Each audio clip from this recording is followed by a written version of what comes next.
mint 400 videót küldtem be a bíróságra. Hát szerintetek abból mennyit néztek meg? Lejátszották a bíróságon, amikor azt mondja, hogy vagyok svájci területeken, fenn a völgyekben, és akkor azt kiabált, azt lejátszottam a bíróságon. Hidegrohamot kapott. Nagy csend a tárgyalóterem, utána mindenki így gondolkodik egy kicsit, hogy ez most mi volt, mit láttunk. Csak azt akartam bizonyítani, hogy nem én okoztam el a bajt neki, mert ez még azelőtt volt, hogy ismert volna. Rosodást. De azt szívesen megelszegít. Dunhill-t vittem, és ugye kint lehet kapni Svájcból olyat, hogy zöld színű, és 2 dobozos, tehát egy nagy óriásen lapos doboz, és akkor 2 rekesze van.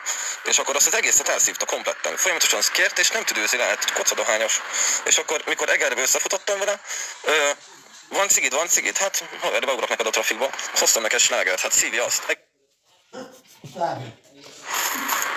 Hazaútig, alig bírta szívni.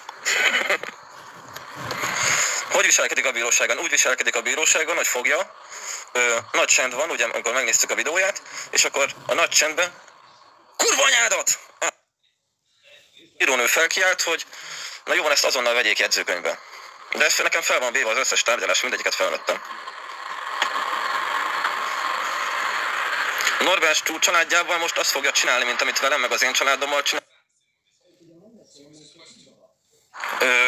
De legalább most látja majd az egész ország, én ennek örülök.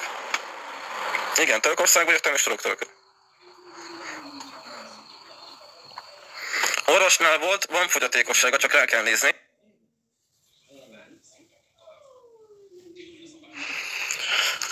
Közben 10%-on vagyok a másikon, erről osztom a netet. Ezen meg 21.